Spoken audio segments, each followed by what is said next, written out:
Olá pessoal, eu sou Gisele Rabelo, professora de Direito Administrativo aqui do curso Altas Definições e a gente volta com Direito Administrativo. Na aula passada, a gente tratou dos princípios, das fontes e da interpretação do Direito Administrativo. Hoje a gente começa a trabalhar com a organização da administração e a atividade administrativa. Aqui no quadro, a gente diz que a atividade administrativa é a atividade através da atividade administrativa que o Estado cuida da gestão de todos os interesses da coletividade, prestando serviços públicos, controlando atividades privadas e execução de obras, por exemplo. Pode voltar para mim. A ideia da atividade administrativa é essa atividade de gestão desempenhada pelo Estado. Em verdade, vamos voltar aqui para o quadro, a identificação da atividade administrativa, ela se dá pelo critério da exclusão ou critério residual, de forma que dentro das três funções do Estado, das três funções clássicas do Estado, da função judiciária, legislativa e administrativa, a função administrativa ela é identificada pela exclusão, ou seja, não se tratando de função judiciária ou de função legislativa, consequentemente estaremos diante da função administrativa, da atividade administrativa, que será exercida de forma típica pelo Executivo e atípica pelos demais órgãos do Estado. Falando propriamente da organização da administração, a administração ela pode executar a sua atividade de forma centralizada ou utilizando de algumas técnicas de distribuição dessas competências ou dessa atividade. Mas de toda forma, seja de forma centralizada, seja utilizando dessas formas de distribuição, como eu disse na aula passada, a atividade administrativa ela deve ser desempenhada observando o princípio da eficiência. A eficiência ela exige que a administração utilize-se de técnicas e de todos os tipos de mecanismos para desenvolver a sua atividade da melhor forma para o interesse público. E a gente hoje possui basicamente duas grandes técnicas de distribuição de competência ou distribuição dessa atividade administrativa. Pode vir aqui pelo quadro. Nessa busca da eficiência, a administração vai utilizar-se ou vai buscar principalmente a especialização da sua atividade, primeiramente por meio da chamada desconcentração. Pode voltar para mim. A desconcentração, ela é uma técnica de distribuição interna de competência, ela é uma especialização interna de competência, ou seja, partindo da lógica de, por exemplo, se você tem um número infinito de atividades ou de competências para desempenhar, talvez você não desempenhe uma ou alguma dessas competências com tanta eficiência do que se você tivesse um órgão ou uma entidade especializada.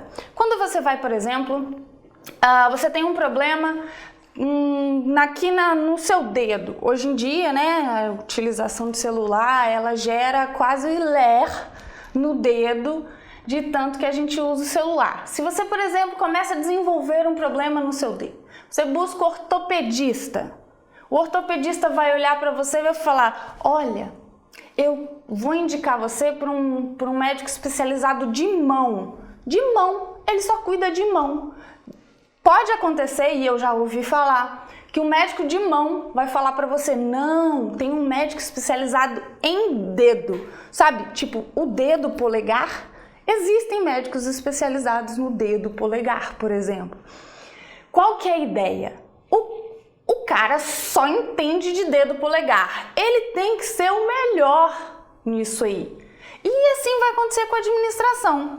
Se você pensa, por exemplo, na empresa de Correios e Telégrafos, nos Correios. Os Correios são uma entidade especializada na prestação do serviço postal. Diferente da União, que desenvolve um número infinito de atividades, é claro que a empresa de Correios vai desenvolver atividade postal com muito mais eficiência, com muito mais excelência, porque ela se especializou, ela apenas exerce esse tipo de atividade e ela cria mecanismos de eficiência e de melhor prestação dessa atividade. A desconcentração, como eu disse, é uma especialização interna que decorre do chamado poder hierárquico, que a gente ainda vai falar dele logo logo. Esse poder hierárquico está relacionado a essa distribuição interna de competência, como acontece, por exemplo, com unidades menores, em regra, é a distribuição para unidades menores e cada vez mais especializadas. É o que acontece, por exemplo, em âmbito federal. A gente tem a União. Dentro da União eu tenho a divisão de ministérios, cada um dos ministérios tem uma competência específica. Dentro desses ministérios eu tenho secretarias, dentro de secretarias eu tenho subsecretarias, eu tenho delegacias, eu tenho uma série de órgãos que vão se espalhando na estrutura interna e especializando cada vez mais as atividades e as suas competências. Aqui no quadro de novo, essa técnica de distribuição interna, ela pode ser feita tanto na administração direta, que é justamente essa administração que decorre dos poderes, dos entes federativos. Está lá no artigo 18 da Constituição. A organização administrativa da República Federativa do Brasil é composta pela União, Estados, Distrito Federal e municípios. Esses são os entes da administração direta. E toda aquela organização destes entes formam a administração direta da União, Estados, Distrito Federal e municípios.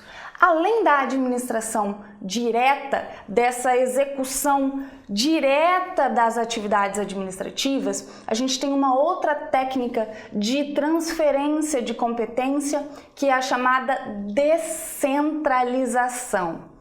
Aqui no quadro de novo, por que é que eu coloquei esse E e esse Ozinho em destaque? Basicamente, uma forma da gente, eu pelo menos quando tive que diferenciar os dois, eu lembrei que a descentralização, ela cria Nossa, a letra tá horrorosa, calma aí, vou tentar ajudar aqui. Cria entidades, ou seja, é de entidades, enquanto a desconcentração vai falar longe. Cria órgãos internos. Então a gente lembra que desconcentração gera órgãos, descentralização, entidades. A descentralização da atividade administrativa é a transferência para outra pessoa jurídica. Pode voltar para mim, para entidades com personalidade jurídica própria. Essas entidades, elas podem ser tanto particulares quanto públicas, quanto pessoas jurídicas criadas pelo próprio ente federativo. Quando a gente fala dessa transferência para particulares, a gente fala do processo de delegação de competência. Como regra, a delegação de competência para particulares, ela é contratual e ela transfere apenas a atividade, mantendo a competência ainda com o ente federativo. Ou essa transferência, ela pode ser para uma entidade, uma pessoa jurídica pública, que pode ter personalidade jurídica de direito público ou privado, a gente vai falar um pouco mais sobre isso, mas de toda forma, essa transferência, ela depende de lei. E a maioria da doutrina se refere a essa transferência que depende de lei como outorga. A gente vai falar então da chamada teoria do órgão. Aqui no quadro eu coloquei uma definição bem simples de órgão, como centros especializados de competência, sem personalidade jurídica. O que significa não ter personalidade jurídica? Significa que o órgão ele não possui patrimônio próprio, ele não possui pessoal próprio. Por quê? Pode voltar para mim. Porque a personalidade jurídica, quando a gente aprende lá no direito civil, o que é uma personalidade jurídica? Seja a personalidade jurídica como um instituto, o que é personalidade? Seja física ou jurídica. A personalidade, ela gera centros específicos de direitos e deveres. A partir do momento que o órgão não tem personalidade jurídica, ele não pode ser um centro de direitos e deveres. Quando ele não tem direito ou dever, ele não pode ter patrimônio. Afinal, patrimônio é um direito, ou ter servidores próprios. Por quê? A lógica do órgão, quando a teoria do órgão foi criada, ela foi criada baseada na biologia mesmo. Sabe? O órgão como se fosse, por exemplo, a minha mão. Quando eu tenho um ente federativo, por exemplo, quando eu tenho a união é como se fosse o corpo todo, dividido em vários órgãos, a mão, a cabeça, boca, nariz, pernas, tronco, certo? Cada um é um órgão. Todos esses órgãos juntos compõem uma entidade, compõem o ente federativo, como uma pessoa mesmo. Cada parte do corpo compõe a pessoa. E a ideia é que, por exemplo, a minha mão não tem patrimônio, a minha mão não tem direito nem dever. Quem tem direitos e deveres é a minha pessoa, porque eu tenho personalidade e a minha mão não tem. De forma que, por exemplo, se passa alguém aqui, se o Rafael tá passando, eu não tô muito feliz com ele, e aí eu dou um tapa na nuca do Rafael. Aí eu falo, foi minha mão, não fui eu. Eu posso dizer que foi minha mão e não fui eu? Não posso. Por quê? Porque a minha mão é apenas um órgão, é apenas uma especialização, uma parte integrante que tem uma função própria, sim, que exerce uma atividade própria, mas que ela não tem personalidade, ela não é um conjunto de direitos e de deveres. A gente tem uma peculiaridade com relação à questão da personalidade jurídica, é que a gente vai falar mais tarde sobre classificação de órgãos, mas por enquanto fica só com a ideia de que alguns órgãos, especialmente os órgãos independentes e autônomos, e a gente vai falar sobre essa classificação, a eles pode ser dado o que a gente chama de capacidade processual, que não é personalidade jurídica. Vocês devem ter visto lá em processo civil, lá no começo, quando você vai estudar capacidade processual, capacidade civil, aquela coisa toda, que algumas entidades, alguns órgãos, eles, embora não possuam personalidade jurídica, a lei pode lhes atribuir capacidade processual, ou seja, a possibilidade de estar em juízo em nome próprio, independente de ter personalidade jurídica. A gente vê isso tanto com órgãos públicos, como, por exemplo, com o condomínio, que embora não tenha personalidade jurídica, tem capacidade processual. A mesma coisa vai acontecer com os órgãos independentes e autônomos. É o que a gente vê, por exemplo, com o Ministério Público. A lei da ação civil pública, por exemplo, confere ao Ministério Público legitimidade para defender em nome próprio interesse coletivo. Ou seja, ele não tem, o Ministério Público é um órgão independente, ele não tem personalidade jurídica. Contudo, ele tem capacidade processual conferida pela lei para estar em juízo em nome próprio, certo? A teoria que explica, a teoria atual que explica essa ideia que eu passei para vocês de que o órgão, ele age como a próprio ente, como a pessoa jurídica, a gente fala, hoje essa teoria é a chamada teoria da imputação ou da imputação volitiva.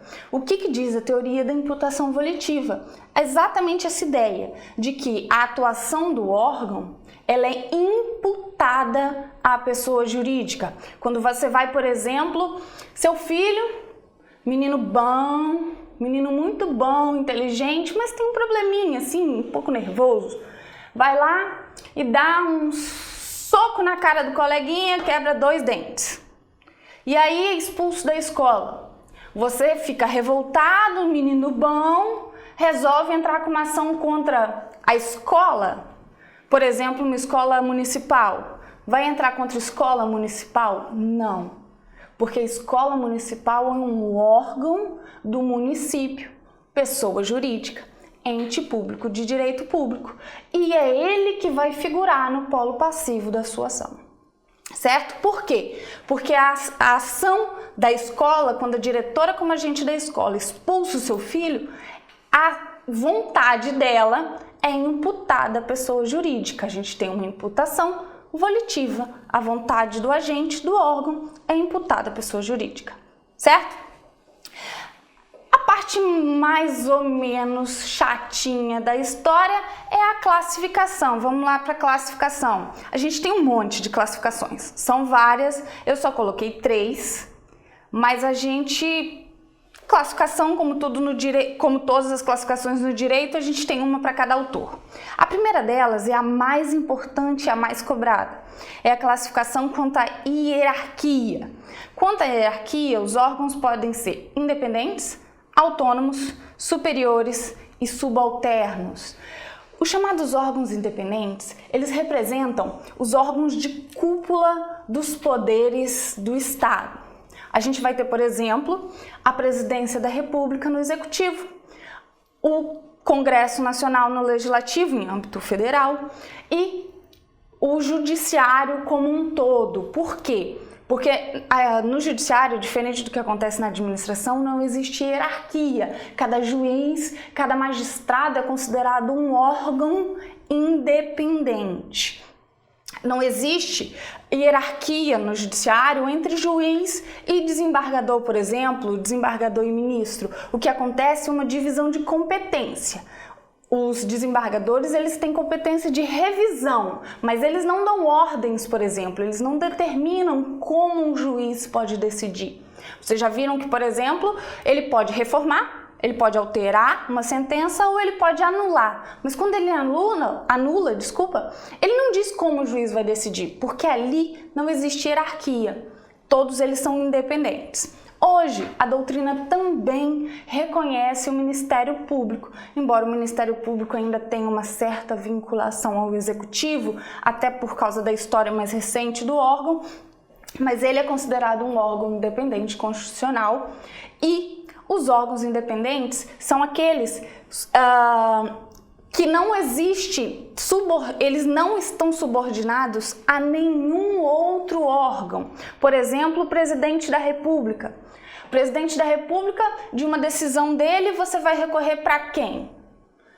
Junta as mãozinhas e pede a Deus, porque administrativamente você não vai encontrar. Não estou dizendo judicialmente. Judicialmente cabe recurso das decisões dos órgãos independentes, mas administrativamente não existe. Os órgãos independentes, eles têm independência financeira, orçamentária e hierárquica. A segunda espécie são os órgãos autônomos. Eles têm autonomia, como regra, autonomia financeira, eles têm orçamento próprio, e eles têm autonomia da sua própria atividade, de coordenação da atividade. Estão sempre subordinados a órgãos independentes, mas só eles. São órgãos dos mais altos graus, logo abaixo dos órgãos independentes. É o que acontece, por exemplo, com os ministérios. Eu tenho lá a Presidência da República como um órgão independente e logo abaixo os ministérios como os órgãos autônomos que possuem orçamento próprio, independência financeira e orçamentária e na coordenação da sua atividade. Logo abaixo desses órgãos independentes, eu tenho os chamados órgãos superiores. Esses não possuem independência orçamentária e financeira, mas eles têm poder de coordenação e de decisão. Estão sempre subordinados a órgãos autônomos e independentes, como acontece, por exemplo, com a Delegacia da Receita Federal. Eu tenho lá a Presidência da República como órgão independente, logo abaixo o Ministério da Fazenda e abaixo do Ministério da Fazenda eu tenho a Delegacia da Receita Federal. A Delegacia da Receita Federal não tem orçamento próprio, ela recebe dotação orçamentária do Ministério da Fazenda, mas ela tem poder de coordenação e de decisão. Quando você vai lá resolver você fica lá na malha fina, leão te pega. A quem que você vai recorrer primeiro e quem tem competência para decidir? É o delegado da Receita Federal, é a Delegacia da Receita Federal. Abaixo, e por último, nessa escala hierárquica, a gente tem os chamados órgãos subalternos. Esses não têm poder de decisão, nem independência financeira e nem qualquer autonomia. Eles apenas executam a atividade administrativa. A nossa outra classificação é quanto à atuação funcional. Quanto à atuação funcional, eles podem ser singulares ou coletivos. O que significa um órgão singular? A gente tem como ideia que ajuda a gente a enxergar o judiciário, por exemplo. O judiciário não exerce atividade administrativa, pelo menos não na hora de decidir. Um juiz, por exemplo, ele é um órgão singular. Por quê? Porque a sua decisão ela é tomada a partir da decisão de apenas um agente. É o que acontece, por exemplo, quando você recorre inicialmente de uma multa para o Detran. Você recorre, se você tem um recurso ou um pedido de reconsideração ainda, para a primeira instância, para um órgão singular que decide sozinho. E eu tenho os chamados órgãos coletivos. O que são os órgãos coletivos ou colegiados? Os órgãos colegiados, como ocorre no judiciário. Eu tenho lá o colegiado recursal ou eu tenho o tribunal, que é um órgão colegiado, em que a decisão ela é decorrência da vontade de vários agentes. Quando eu tenho lá uma decisão da Jari, lá no Detran, que é um órgão colegiado, eu tenho uma decisão só, tomada por vários agentes que vão formar essa decisão. Nossa terceira classificação é quanto à estrutura do próprio órgão.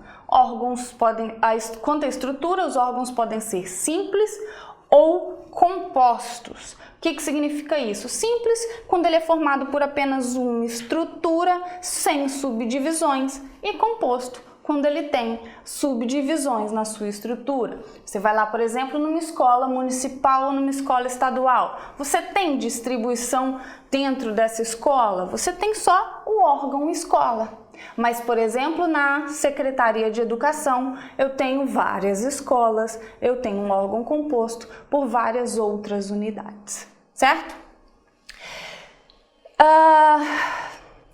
Além da distribuição interna de competência, eu falei para vocês lá no começo que a gente tem uma técnica de distribuição de competência que ultrapassa os limites da pessoa jurídica do ente federativo, chamada descentralização administrativa, que pode ocorrer, como eu disse, de duas formas, para entidades privadas e entidades da administração pública. Para entidades privadas particulares, a gente vai deixar para tratar quando a gente for tratar de serviços públicos. Agora a gente vai falar só sobre a chamada descentralização legal ou descentralização por outorga. Essa espécie de descentralização, essa técnica, ela que faz surgir a chamada administração indireta. O que é a nossa administração indireta? A administração indireta são as entidades criadas a partir, na verdade, a gente tem lá no inciso 19 do artigo 37 da Constituição, ele traz uma exigência específica. A criação de entidades da administração indireta, ela depende sempre de lei. O que significa isso? A gente tem lá a disposição de que a gente tem basicamente na Constituição 4 entidades da administração indireta, chamadas autarquias, fundações, sociedades de economia mista e empresas públicas. Segundo o inciso 19 da 37, a criação de autarquias depende de lei. No caso das autarquias, a lei, ela cria diretamente cria diretamente a autarquia. A entidade, ela é criada diretamente por lei. Já no caso das fundações, sociedades de economia mista e empresas públicas, ela depende de lei autorizativa. O que significa isso? Essas entidades, elas, como regra, possuem personalidade jurídica de direito privado. E como você aprendeu lá no direito civil, a personalidade jurídica de direito privado, ela depende de registro dos atos constitutivos no órgão competente. Só que, para que essa entidade, para que essa pessoa jurídica de direito privado, pública, que é uma entidade pública de direito privado, seja criada, eu preciso de uma lei, sempre uma lei específica, ou seja, ela não pode tratar de outro assunto. Não pode, por exemplo, uma lei que está tratando sobre estradas, e aí ela está falando de estradas e de repente ela resolve criar uma empresa pública para regulação, uma empresa pública para prestação de serviço de água, por exemplo. Não, eu preciso de ter uma lei específica que trate sobre aquele assunto, inclusive para permitir a criação dessa pessoa jurídica. Ela permite, ela autoriza que o Poder Executivo crie a entidade e o Poder Executivo irá, através do registro dos atos constitutivos no cartório ou no órgão competente, constituir essa pessoa jurídica. As principais características das pessoas jurídicas de direito, das entidades da administração indireta, a primeira e a mais importante é ter personalidade jurídica própria. E todas as características que marcam a administração indireta, elas vão decorrer exatamente dessa primeira. O fato de possuir personalidade jurídica própria faz com que as entidades da administração indireta tenham patrimônio próprio, respondam pessoalmente pelos atos que seus agentes possam gerar danos ou qualquer tipo de ato. Elas têm pessoal próprio, elas têm orçamento próprio e mais, não estão subordinados à pessoa jurídica que as criou. Quando eu tenho a transferência de atividade de uma pessoa jurídica para outra, eu não tenho subordinação. A gente vai falar que a gente tem um outro instrumento de coordenação e de controle, mas não subordinação. Não existe ordem direta por mera subordinação da pessoa jurídica que cria para a pessoa jurídica da administração indireta. A gente vai voltar no quadro. Como eu disse, as pessoas da administração indireta têm personalidade jurídica própria, sua criação depende de lei específica, estão sujeitas à tutela ou supervisão ministerial. É esse mecanismo de controle que eu falei para vocês. Não existe subordinação, mas existe um controle finalístico. Pode voltar. O que significa isso? Significa que a administração direta ela não dá ordens diretas de acatamento obrigatório. Ela apenas verifica o cumprimento finalístico da atividade dessa entidade da administração indireta. E aí a gente vai falar especificamente sobre cada uma dessas entidades. A primeira delas é a chamada autarquia, são as chamadas autarquias. Essas entidades, elas como regra, elas exercem atividade típica de Estado. O que significa isso? Basicamente, que elas não podem jamais exercer atividade econômica. Elas vão, como regra, exercer atividade de interesse coletivo, de interesse público, jamais visando lucro. E jamais atividade econômica. A gente teve antes da Constituição de 88 tínhamos algumas entidades que eram autarquias e que desenvolviam atividade econômica, e a partir da Constituição de 88, todas elas foram transformadas em outras entidades, seja empresa pública ou sociedade de economia mista, mas deixaram todas aquelas autarquias anteriores à Constituição de 88, que desenvolviam atividade econômica, deixaram de ser autarquia ou deixaram de existir algumas delas. As autarquias, elas têm, como eu já disse, personalidade jurídica de direito público. E o que significa possuir personalidade de direito público? Significa estar sujeito ao que a gente chama de regime da fazenda pública, ou seja, está sujeito às mesmas regras que estão sujeitos os entes federativos. E a gente pode citar alguns. As autarquias, elas possuem, por exemplo, imunidade tributária. A Constituição expressamente, lá no 150, determina que os entes públicos não poderão cobrar impostos dos outros entes federativos e de suas autarquias. As autarquias, por exemplo, estão sujeitas ou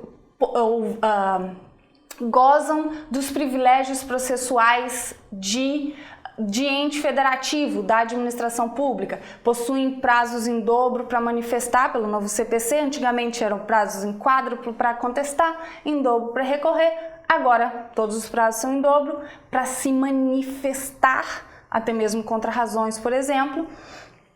Eles possuem direito à remessa necessária, aquele duplo grau de jurisdição obrigatório, eles têm direito, por exemplo, à vista pessoal, a intimação pessoal nos autos e qualquer outro privilégio de administração pública.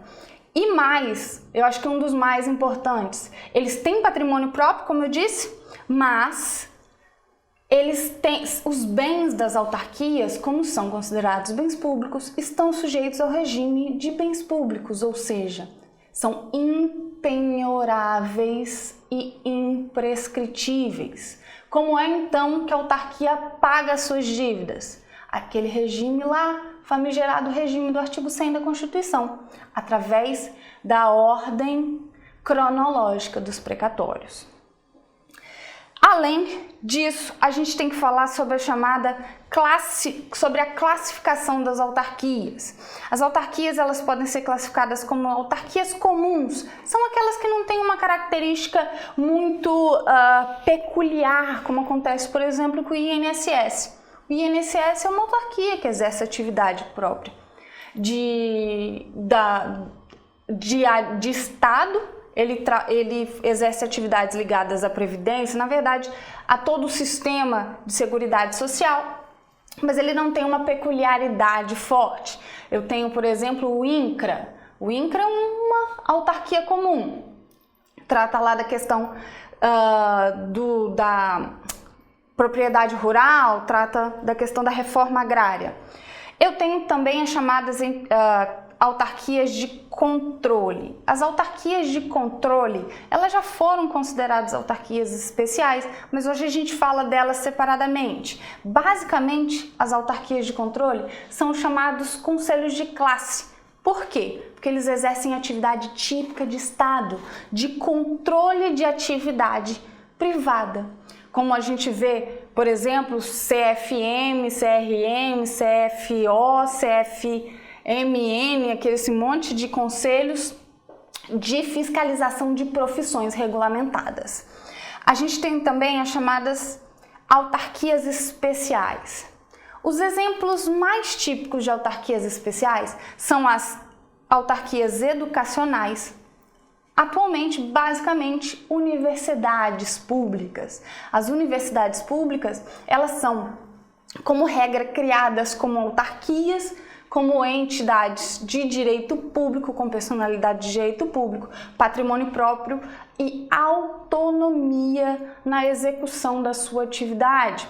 O Ministério da Educação, por exemplo, ele não interfere, ele não dá ordens na execução da atividade educacional. E mais que isso, As autarquias especiais como um todo, elas têm uma característica importante que é a autonomia da execução das suas atividades. O INCRA, por exemplo, uma autarquia comum, eu tenho um problema que a gente vai, que como regra ela é independente, sim, só que eu tenho um problema. Os dirigentes das autarquias comuns são cargos comissionados. Quando eu tenho um cargo comissionado, ele é dependente ou ele possui sempre uma relação de dependência com aquele que nomeia. Quando eu tenho lá o presidente do INCRA, ele tem medo de ser exonerado. Por quê? Como cargo comissionado, ele pode ser exonerado a qualquer tempo pelo presidente da República. Então essa independência ela fica um pouco prejudicada. Diferente das universidades públicas, das autarquias educacionais, que elas têm um sistema de eleição do dirigente pelo seu corpo docente e discente, com um mandato fixo e por isso com independência na execução das suas atividades. Mas sobre as autarquias educacionais a gente não vê muito questionamento. A mais importante e as mais cobradas com certeza são as chamadas agências reguladoras. As agências reguladoras elas foram criadas principalmente a partir dos governos do Fernando Henrique e do Itamar Franco, que veio antes dele, do Fernando Henrique e do Itamar Franco, que a gente teve um processo de privatização de vários serviços públicos. A partir do momento que eu tinha serviços públicos prestados pela administração. A administração, como eu disse, ela é uma gestora da coisa pública, ela tem sempre como interesse primário e principal o atendimento ao interesse público. E a iniciativa privada e o particular? Ele quer lucro. A partir do momento que eu transferi os serviços públicos de alguém que tinha como interesse principal garantir o interesse público para alguém que tem interesse lucro, eu preciso de um certo freio, eu preciso de um controle, eu preciso de algo que faça com que esse particular que está visando lucro não vise só e tão somente o lucro e tenha que, pelo menos de certa forma, atender o interesse público. A partir disso, eu tenho a criação das chamadas agências reguladoras. Tenho a ANEEL, a ANEEL, a ANAC, Anvisa, ANTA e um monte de agências reguladoras. Essas agências reguladoras, elas têm a mesma peculiaridade ou com detalhes específicos, mas ela tem a peculiaridade de ter o seu dirigente máximo com mandato fixo. Os presidentes das agências reguladoras têm mandato fixo. Embora eles sejam nomeados pelo presidente da República, a nomeação dos dirigentes ou dos presidentes das agências reguladoras, ela depende de aprovação do Senado Federal. E eles são nomeados para um mandato fixo, o que dá a eles uma maior autonomia para o exercício da atividade. E as agências reguladoras têm outra peculiaridade importante, que elas têm poder normativo, ou seja, elas têm a possibilidade de editar normas gerais e abstratas, mas um detalhe, as normas sejam gerais, os regulamentos editados pelas agências reguladoras, elas vinculam apenas o prestador do serviço. Ou seja, lembra daquela história de que ninguém será obrigado a fazer ou deixar de fazer alguma coisa senão em virtude de lei? Ou seja, para que o particular seja obrigado a fazer ou deixar de fazer, para que eu, você ou qualquer pessoa física seja obrigada, até jurídica, desde que não vinculada a esse regime das agências reguladoras, possa fazer ou deixar de fazer, precisa de lei. Então, quando você vê lá, por exemplo, a mocinha lá no avião fala assim, em atendimento, as exigências da ANAC, preencha o verso do seu cartão de embarque. Eu não preencho. A ANAC não manda em mim, nem em você, a não ser que você seja uma entidade prestadora de serviço de aviação, diferente das pessoas prestadoras de serviço de aviação, que estão sujeitas à regulação da ANAC, à regulação das agências reguladoras, certo? Além das autarquias, a gente tem as chamadas fundações. As fundações públicas, elas podem ser de direito público ou de direito privado. O que significa isso? A gente vê lá, as fundações, elas seguem a mesma lógica lá do direito civil. Você aprendeu lá no direito civil que fundações são pessoas jurídicas formadas por um patrimônio, pela reserva de patrimônio para execução de uma atividade. Quando você teve lá, por exemplo, Xuxa Meneghel, tinha dinheiro, estava sobrando, não sabia o que fazer, criou a Fundação Xuxa Meneghel. Fundação Ronaldinho Gaúcho e outras mais. São conjunto de patrimônio, diferente da associação, por exemplo. As associações são um conjunto de pessoas que formam uma pessoa jurídica. As fundações são um conjunto de patrimônio destinados a uma atividade específica. Assim como a gente tem lá no direito privado, lá no Código Civil, aqui a gente tem criação de fundações, a reserva de um patrimônio público para execução de determinada atividade. A Constituição, ela permite que essas fundações tenham tanto personalidade jurídica de direito público e, quando isso acontecer, elas estarão sujeitas ao mesmo regime de autarquia, a todos aqueles privilégios e as características próprias das autarquias. A gente costuma chamar, inclusive, de fundação autárquica ou autarquia fundacional. Essas serão criadas diretamente por lei, a partir da reserva de um patrimônio, elas estão sujeitas ao regime de fazenda pública, elas estão sujeitas ao mesmo regime que a gente falou lá das autarquias. A gente vê, por exemplo, muitas universidades. A maioria das autarquias educacionais das universidades públicas são, na verdade, fundações autárquicas. Além da personalidade jurídica de direito público, as fundações também podem ter personalidade jurídica de direito privado. E aqui a gente vai ter uma sujeição muito mais próxima ao que a gente vai falar sobre as chamadas empresas estatais, a sociedade de economia mista e empresas públicas, mas com um detalhe: com as derrogações próprias da administração pública, sujeição à licitação, controle de Tribunal de Contas, concurso público e as derrogações principais do regime jurídico de direito público ou, na verdade, o regime jurídico administrativo. Aí a gente passa para as chamadas empresas estatais.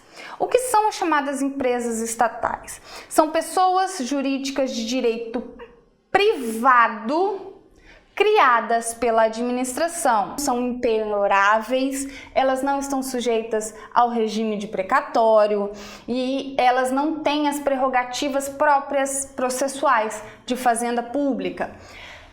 Mas os seus agentes, embora concursados, sujeitos à regra do concurso, eles estão sujeitos à CLT, a lei que também sujeita as entidades privadas. Também não estão sujeitas a regime tributário privilegiado, a imunidade tributária, até porque elas, como regra, exercem atividade econômica e, por determinação expressa da Constituição, entidades que exercem atividade econômica em concorrência com o particular não podem ter privilégios, até porque seria uma concorrência desleal do próprio Estado com os seus próprios administrados.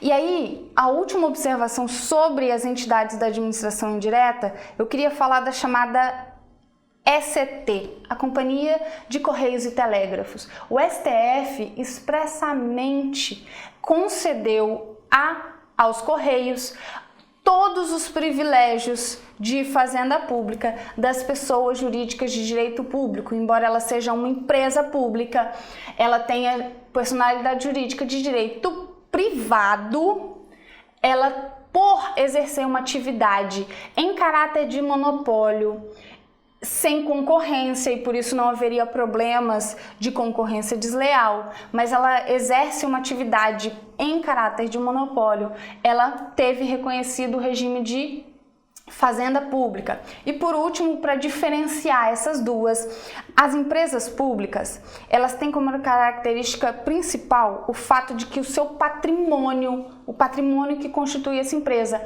ele é exclusivamente público. Ou seja, ele não pode ter nenhuma entidade privada que componha o seu patrimônio. E mais, quando você estuda lá no direito empresarial, você estuda várias formas societárias. As empresas públicas, elas podem assumir qualquer forma societária, limitada, SA, acho difícil uma comandita, mas qualquer, a gente diz que ela pode assumir qualquer forma societária, mas 100% do seu patrimônio é constituído por patrimônio público.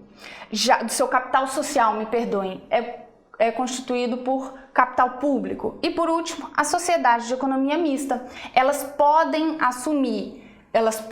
só podem assumir a forma societária de sociedade anônima, e elas têm no seu capital social a participação privada, desde que 50% mais um do seu capital com direito a voto, ou seja, desde que o controle acionário, o controle das decisões esteja nas mãos da administração, certo? Para finalizar, a gente vai falar bem rápido, mas eu vou pedir um favor para vocês. Vocês precisam de um livro, de uma doutrina base, porque a gente não consegue falar sobre todos os detalhes aqui. A gente vai falar sobre o chamado terceiro setor, os particulares em colaboração. Esse terceiro setor, ele é formado por entidades privadas. Eles não fazem parte da administração, eles trabalham ao lado da administração. A gente tem o que a gente chama de primeiro setor, que seria o Estado, segundo setor, a economia, os particulares, e o terceiro setor, que são esses entes ou entidades de colaboração. As principais delas, na verdade, a nossa legislação, ela prevê 5, eram 4, desde 2014 a gente tem mais uma espécie de entidade ou ente de colaboração. O primeiro deles, o Serviço Social Autônomo, chamado Sistema S, Senai, Senat, Sesc e esses todos esses aí, eles têm a sua criação autorizada por lei para execução de atividades de interesse público, normalmente direcionado a atividades profissionais, e eles gozam do que a gente chama de parafiscalidade. O que significa isso? Eles têm capacidade tributária, eles podem cobrar tributos. Eles não têm competência tributária, vocês veem lá em direito tributário que a competência tributária não pode ser transferida, mas eles têm capacidade tributária ativa, eles podem cobrar tributo. Segunda espécie de entidade são as chamadas entidades de apoio. Elas exercem como regra apoio a atividades de educação, saúde e pesquisa científica. É o que acontece, por exemplo, com fundações, como eu tenho lá o Sebrasp, que fica lá, que é o antigo CESP, que a gente chama de CESP, lá na UNB. O Sebrasp é uma fundação privada, uma entidade de apoio da UNB. A UNB é uma autarquia pública de educação, e eu tenho o Sebrasp, que é uma entidade privada que apoia a atuação da UNB. Essas entidades, elas firmam com o poder público convênio. Esse convênio, ele permite a essas entidades receber dotação orçamentária, cessão de patrimônio público e de servidores públicos. A gente tem também chamadas organizações sociais, ou OSs. As OSs, elas firmam o que a gente chama de contrato de gestão. Por favor, não confunda esse contrato de gestão aqui com aquele contrato de gestão que a administração firma com seus próprios órgãos. Esse aqui é um contrato firmado com pessoa, com particular, que permite a ele também receber dotação orçamentária, cessão de servidores e de bens públicos. A gente tem também as chamadas organizações da sociedade civil de interesse público, as OCIPs. As OCIPs têm um instrumento próprio, o chamado termo de parceria, que na verdade tem as mesmas características que o nosso convênio e permite também o recebimento de dotação orçamentária e forma o vínculo com a administração para o exercício de atividades de interesse público, mas não próprias de Estado. E por último, a gente tem a partir da Lei 13.019 de 2014, vale a pena dar uma olhadinha porque é uma coisa nova e aí prova gosta de cobrar essas coisas, a gente já está em 2017, mas dentro da administração isso demora um pouco a andar e aí ainda é novo, ainda é uma coisa bastante duvidosa, bastante tortuosa. A gente tem as chamadas organizações da sociedade civil, através das quais também formam um vínculo com a administração. A gente tem duas formas de vínculo, o chamado termo de fomento e o chamado termo de colaboração. A partir do termo de fomento, o termo de fomento é esse vínculo em que a administração propõe um plano de trabalho a essas organizações para que elas executem essa atividade de interesse público não própria do Estado. E a gente tem o termo de colaboração, que é quando é essa entidade que propõe o plano de trabalho para a administração, de forma que ela possa receber valores ou ela possa receber dinheiro público a fim de exercer a sua atividade. A gente passou um pouquinho da hora, a gente vai ficar por aqui e volta na próxima aula.